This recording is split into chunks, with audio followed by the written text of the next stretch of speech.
Como foi a sua transição? Porque você estava no mundo corporativo e tal, e como que você migrou para o vinho e abriu uma plataforma dessa, trabalhando? Boa. Essa é a história que vocês também falaram, né? Às vezes a gente olha para trás e fala, pô, nem tudo é por acaso, ou algumas escolhas que na altura não sabia se era certo ou errado, quando a gente olha depois, conclui e sabe. No meu caso, acho que a maioria foram acertadas. Curioso né? agora, né, Thiago? Mas quando eu estava no meio da graduação, então fui fazer engenharia de produção, estudei aqui na Poli, na USP, e tinha um programa de graduação sanduíche. E esse programa de graduação sanduíche eram bolsas da CAPES para estudantes irem fazer um ano de graduação fora.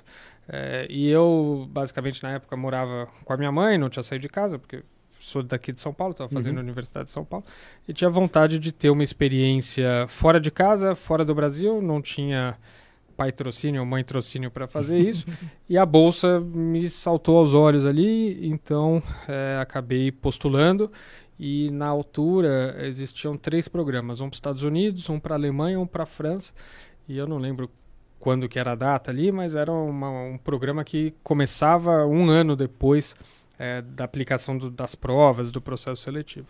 Estados Unidos, para mim, nunca brilhou muito os olhos, não achava que já arranhava o inglês, mas o American Way of Life não era algo que me seduzia tanto. E ir para a Europa era algo que, sim, era um sonho ali. E aí falei, puta, se por acaso eu vingar esse troço, entre aprender alemão em um ano e começar a arranhar um francês em um ano, parece que é mais razoável tentar a França. Aí postulei, passei e fui para a França. E aí, então, isso em 2021. 2021. Fiquei entre 2021 e 2022 em Lyon. Lyon é no Vale do Rhône ali. Só 2021 não. 2021, 2001. 2001, 2002. Não, se fosse 2021 não ia ter nem saído do país porque não iam me deixar. Não ia. Mas está entre 2001 e 2002. E aí fiquei então em Lyon durante um ano, mas nessa época era... Acabei chegando na universidade e aquela panelinha de estrangeiro, né? Então um monte de brasileiro, um monte de espanhol, o pessoal lá que faz Erasmus, né? Os intercambistas europeus. E vivendo ali muito longe, tanto da cultura francesa quanto do idioma francês, né? E falei, cara, puta, como é que eu faço para socializar um pouquinho mais? E aí fui pesquisar na universidade o que havia, e lá, como aqui, você tem várias... Atlética, Grêmio, etc. Lá acho que mais que aqui, tem associação de peteca, associação de xadrez, associação disso, daquilo. E uma das coisas que tinha era o clube de enologia. E o clube de enologia era uma turma que se reunia quinzenalmente, acho que no começo semanalmente, depois quinzenalmente, enfim, pelo menos 2 vezes por mês, para ter debates, discussões em torno do vinho. E, obviamente, o vinho lá, a gente está falando, Brasil, o consumo per capita de vinho são 2 litros per capita. Na França, a gente está falando de qualquer coisa entre 40 e 50, dependendo do período. Então, assim, é algo muito mais disseminado e presente. Sim, sim. Então, todo mundo ali tem um tio que vinifica, tem um amigo que vinifica, quer seja comercialmente, quer seja para a família, quer seja num porte menor. Então, basicamente, recebia gente que vinha trazer seu vinho, falar do seu vinho, estudava como é que era a vinificação, fazia basicamente uma mini formação ali de sommelieria ou de enologia muito curta, mas bem despretensiosa e sem, vamos dizer, não fazia parte do currículo acadêmico nem nada. Conhecimentos de vinho? Não tinha nenhum. Acho que curioso. Se bobear, antes de sair do Brasil, eu tinha tomado vinho em festa, sabe? Por acaso. Nada... Restou, tipo... Daí. Não tinha cultura de vinho. Sim. E aí, frequentando ali, comecei a me interessar, porque, de fato, é um universo que é fascinante. E o relacionamento do francês com o vinho é muito diferente, né? A presença e o espaço que o vinho ocupa na vida do francês, e vendo os produtores vir falar da sua produção, com a paixão. E aí depois tinha também as rotas do vinho, né? De final de semana saía e estava do lado, né? Qualquer 20 minutos, meia hora, você está num vinhedo, você faz uma visita, você conhece uma produção. Isso aí meio que me despertou a atenção, né? Então e tinha uma bolsa que me permitia, na época, comprar no supermercado lá vinho de no começo era franco, depois mudou para euro, mas vinho de 5 euros, que seriam vinhos aqui, um vinho de 5 euros no supermercado lá, hoje seria um vinho no Brasil na casa dos R$90, R$100, então que eu, como estudante universitário, jamais me proporia. Então ali, como meio que autodidata, curioso, eu comecei a estudar, a consumir, degustar e tal. Aí voltei para o Brasil e fui seguindo minha carreira um pouco no que eu falei para vocês, né? Me formei, fiz estágio na Gol, na Braskem, depois fui trabalhar na General Motors, consultoria. E nisso, voltei ao Brasil, me formei, comecei a carreira e fui fazer um outro mestrado, dessa vez em supply chain, logística.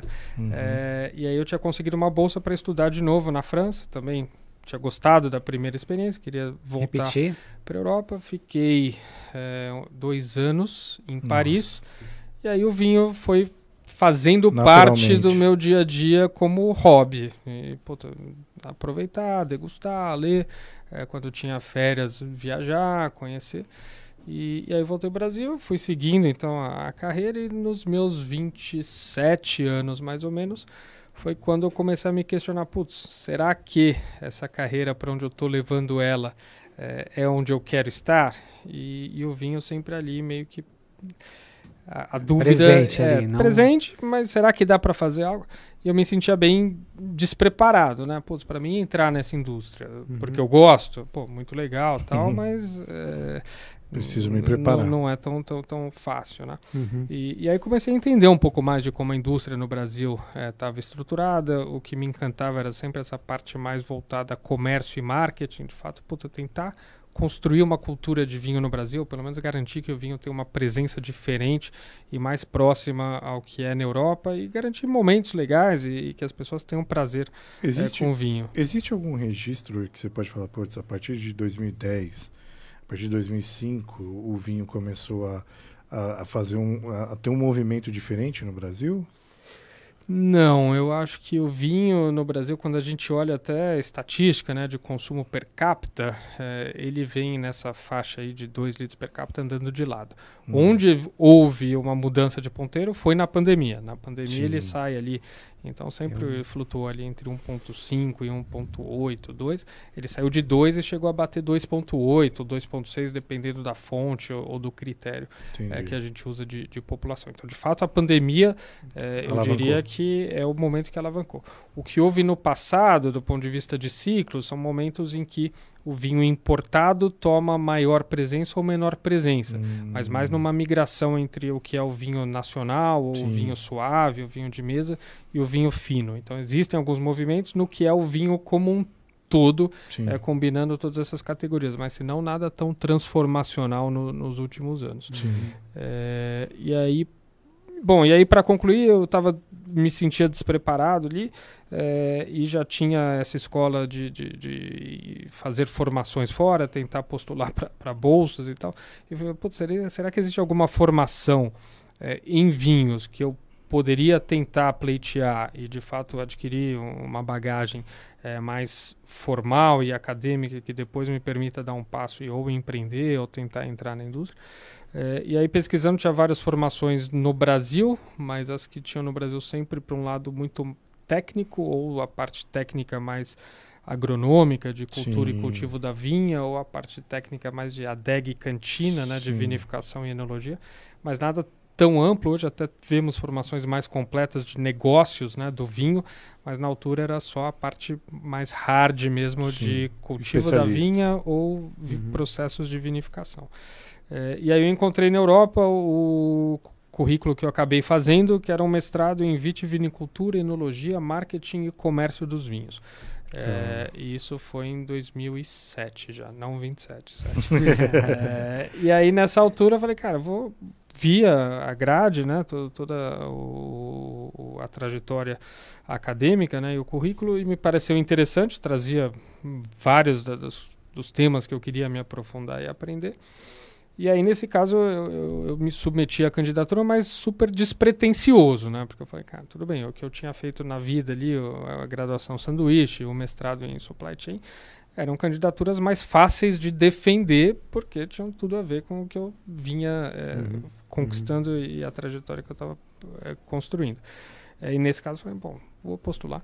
E aí, no final, fui passando pelo processo, prova, entrevista, blá, blá, blá, e fui aprovado. E aí foi o momento que você para e olha e fala, opa, legal, tinha 27 anos, obviamente, já estava construindo minha carreira, tinha uma remuneração, de acordo com meus pares, com o mercado, mas ia basicamente deixar tudo para trás para apostar em uma guinada importante, né? E aí, foram, sei lá, semanas de reflexão ali, mas no final das contas, o que me ocorreu cara, assim, tem mais chance de eu me arrepender de não ter feito do que de ter feito. Sim. Porque o worst case scenario, né, o pior cenário fazendo talvez eu faça, isso não me sirva para nada, mas eu vou ter enriquecido minha vivência pessoal, vou ter, tido uma experiência legal com um tema que eu gosto, conhecido pessoas novas, lugares novos e tal. E talvez eu volte a ter que correr atrás de um tempo, entre aspas, perdido aí de 2 anos sabáticos. Se por acaso tudo tivesse dado errado.